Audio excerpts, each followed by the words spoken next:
Hello, and welcome to my review of ShootingSoft.com's Pro Tactical Constructor software. I am a parent who's trying to hold down a job and cannot get to the range as often as I would like. Therefore, this past year I've taken to shooting simulators as a very cost-effective and fun way to try to keep my skills up and to have a medium that is engaging for training my family and friends in safety before it matters at the range. Anyone who can't take this seriously doesn't get to move on. But first, laser training safety rules. 1. Treat training weapons as if they are real. Follow the 4 rules of firearm safety. 2. No enabled weapons or ammo in or anywhere near the training area. Verify it. 3. Designate a downrange. Never break the 180, and discipline yourself heavily if you do.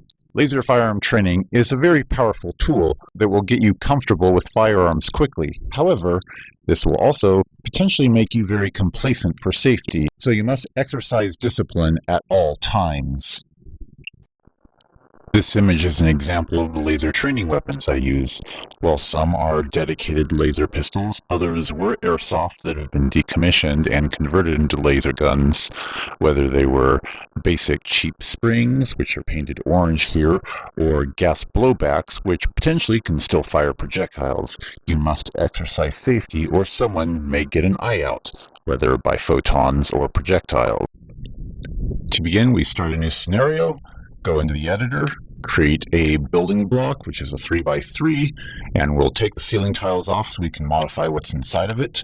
Hold the shift button down to modify object attributes and bring up the options. We're going to place a bunch of chairs, use tiling by placing a nice row, and then Control-C, Control-V, copy-paste to place things down. Again with tables, as you're placing, use the Q and E keys to rotate objects, or place it and use the arrow key to rotate the object. Once you've got a nice arrayed building, we're going to add doors to entry. We're going to have an entryway that will be for reception, and we're going to have some nice basic furniture there just for obstacles for people to hang around. Once this is done, we add a little bit of lighting and a whole bunch of trees on the outside. It'll be out in the middle of the forest in Texas. I like trees. I like to see them where possible, so let's add a bunch of nice happy trees. Then add, again, bushes. You'll often see a circle within a circle with some objects. This means they can be tiled. Grab the inner circled arrow and drag. I'm going to place a bunch of vehicles. Rotate these to random parking orientations. And then once this is done, we're going to copy-paste groups and then start changing the colors on a handful of them. Not everybody drives a white vehicle in Texas. Now we'll start placing avatars and player marks. Avatars are the people, or the NPCs, who are modeled through this. For this, you will have allies, enemies, and civilians. Player marks are where the camera is located, noted by the yellow arrows with the 2 lines leading out from them. This is your field of view. For a single camera system, your field of view will generally be about 45 degrees. We will place multiple marks. This is where the camera will move from one spot to the next as they walk through the church, dealing with a threat or looking for new threats. We'll place a handful of enemy and a handful of allies. I will make most of their attire about the same, so it's difficult to tell who's who, except based on action. Something really goes down, people are rarely going to wear a sign or have a glowing yellow or red pip over their head, letting you know whether they're neutral, friendly, or enemy. When you place an avatar, they will have a large blue circle. They will have an area of navigation within this blue circle. Depending on the behaviors you allow for them, they will walk or run generally within this circle until something happens to cause them to need to move out of it. If you select instead navigation points, you can hold the shift and control keys to place navigation points to script different paths they may follow. Now we'll add a whole bunch of civilians. These are the yellow blips. Place them everywhere, make them look somewhat random, start arming people. All right, we're starting to have something that looks like a real exercise. I'm using the mouse. I'm going to shoot at him. He runs around. I keep shooting. Got to be careful not to hit civilians. Okay, dropped him. Do the scripted walkthrough. All right, there's a nice lady. She's not shooting, but she should. There we go. One shot to the air sets her off. Somebody else runs in. I shoot him. Okay. Walk out in the parking lot. Scripted motions seem good. There's a bad guy. Seems to like chickens. Shoot him and run out of ammo. Alright, so in between this exercise, I increased my ammo count just for trying to figure out the problems with it, and run again. Bad guy runs around, managed to pop him in the head fairly soon after he takes a hostage, so slightly different behavior this time. Walk through, same nice lady, not going to wait for her. And this time, we got a guy coming through the door, yay. Walk out in the parking lot again. But he takes a hostage quickly, and some moron stands in the way, so we gotta wait. Another moron standing in the way. Advance forward, take care of the guy on the right and the woman on the left. Alright. Modified a few of the behavior patterns, simplify them a little bit. I want someone to just be violent quickly, and probably have her gun out and ready. Modify a few other people. Set commands so that I can command people to put their hands up or lay down to help identify friend for foe. Adjust the pathing of the people because they were tripping up over each other at some point for some reason.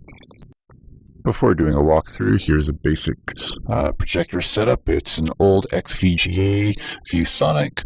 I've got a laser shot computer there. On the left is a point-blank simulator camera.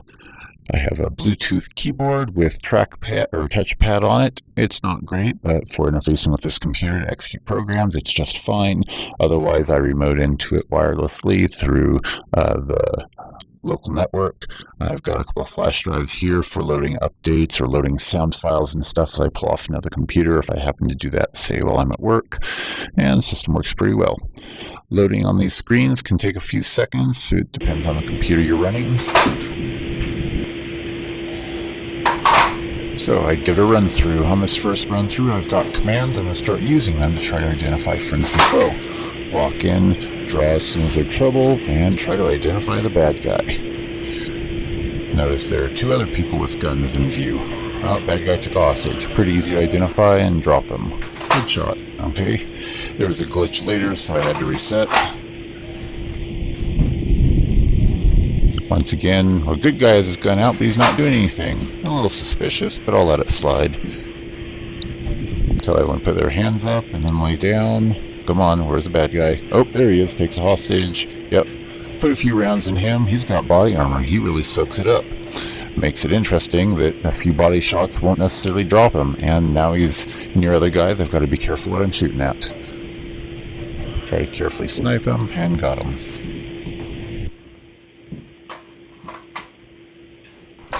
Now that things seem to be going well, after a few more iterations, I turn off invulnerability, put ammo limits back on, and I turn off the randomization. Since randomization seemed to be breaking it, I didn't quite constrain my parameters on a lot of these things well enough to allow random behaviors. That just kept jamming up the scripting, so I had to go back to fixed behaviors.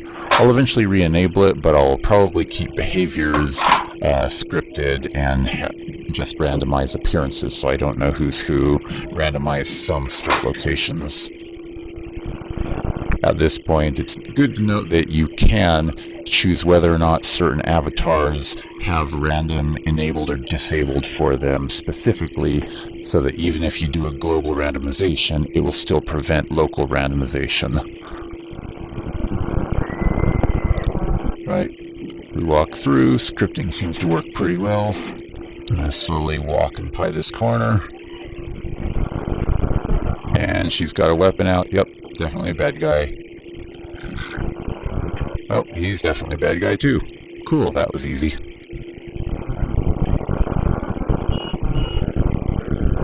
Horn outside attracted my attention, so scripted walking outside carefully. One annoyance I have is you can't control the camera angle as you walk. It always looks forward.